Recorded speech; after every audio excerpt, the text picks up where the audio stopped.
జమ్మూ కశ్మీర్లో నిర్మిస్తున్న కిషన్ గంగా రాట్లే జల విద్యుత్ కేంద్రాలకు సంబంధించి భారత్ పాకిస్తాన్ మధ్య విభేదాలను పరిష్కరించే అధికారం తనకు ఉన్నదని ప్రపంచ బ్యాంకు నియమించిన తటస్థ నిపుణుడు ఇటీవలి చేసిన నిర్ధారణ భారతదేశానికి పెద్ద ఉపశమనం. తటస్థ నిపుణుడు మైకేల్ లీనో తీసుకున్న ఈ నిర్ణయం అనాదిగా భారత్ వాదనను సమర్థించిందని మన దేశం ప్రకటించింది.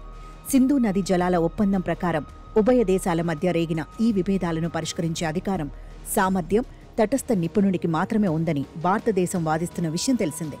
అయితే 1960లో ఉభయ దేశాలు చేసుకున్న ఈ నదీ జలాల ఒప్పందాన్ని మారిన పరిస్థితుల నేపథ్యంలో సమీక్షించి సవరించుకోవాలంటూ భారతదేశం 2 ఏళ్లుగా పాకిస్తాన్ను కోరుతున్న అంశానికి ఈ సరికొత్త పరిణామానికి సంబంధం లేదు. దీనికి తోడు తీర్పరి ఎవరంటూ ఎంతో కాలంగా 2 దేశాల మధ్య సాగుతున్న వివాదాన్ని ఈ నిర్ణయం కొత్త మలుపు తిప్పిన మాట నిజం. సింధు నదికి ఉపనదులైన జీలం, చినాబ్ మీద భారతదేశం జల విద్యుత్ కేంద్రాలను నిర్మిస్తుండడం పాకిస్తాన్ వ్యతిరేకిస్తోంది. ప్రపంచ బ్యాంకు మధ్యవర్తిత్వంలో 2 దేశాల మధ్య 6 దశాబ్దాల క్రితం కుదిరిన ఈ ఒప్పందానికి లోబడి ఈ ప్రాజెక్టుల నిర్మాణం జరిగిందని, నీటి స్వేచ్ఛా ప్రవాహాన్ని ఈ నిర్మాణాలు ఏమీ అడ్డుకోవడం లేదని భారతదేశం అంటోంది.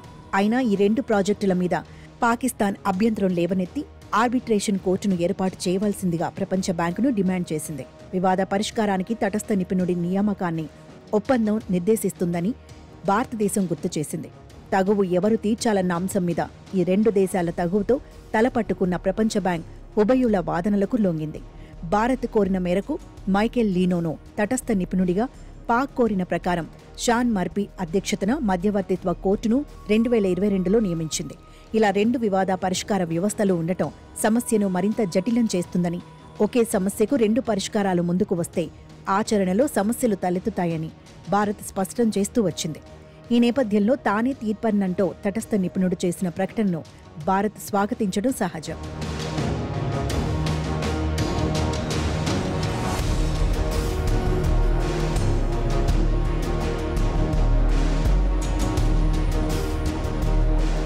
రెండు దేశాలు కూడా మొదట తటస్థ నిపుణుడి విషయంలో ఏకాభిప్రాయంతోనే ఉన్నప్పటికీ 2016లో పాకిస్తాన్ మనసు మార్చుకొని ఆర్బిట్రేషన్ కోర్టును డిమాండ్ చేయడం, ఆ ప్రతిపాదనను ఆదిలో తిరస్కరించిన ప్రపంచ బ్యాంక్ ఆఖరుకు లొంగి రావడం భారత్కు ఆగ్రహం కలిగించింది.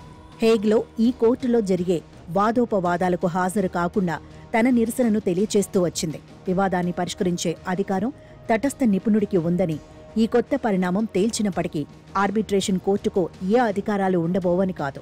సాంకేతిక అంశాలను నిగ్గు తేల్చి న్యాయం చెప్పే అధికారం నిపుణుడికి ఉన్నప్పటికీ కోర్టు పరిధిలోకి వచ్చే మిగతా కొన్ని అంశాలు అలాగే ఉంటాయన్నది సదరు ప్రకటన సారాంశం. కిషన్ గంగా, రాట్లే జల విద్యుత్ ప్రాజెక్టుల సాంకేతికత, నిర్మాణ అంశాల మీద రాబోయే రోజుల్లో ఈ తటస్థ నిపుణుడి సమక్షంలో ఉభయ దేశాలు తమ వాదనలను వినిపించవచ్చు.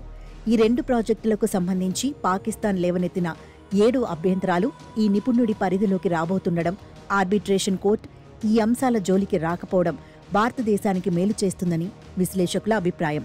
తటస్థ నిపుణుడి నిర్ణయానికి ఉభయపక్షాలు కట్టుబడటం గతంలో జరిగినప్పటికీ 3 దశల పరిష్కార వ్యవస్థలో పై స్థాయిలో కోర్టు కూడా ఉన్నందున పాకిస్తాన్ కొత్త మెలికలు పెట్టవచ్చునన్న అనుమానాలున్నాయి.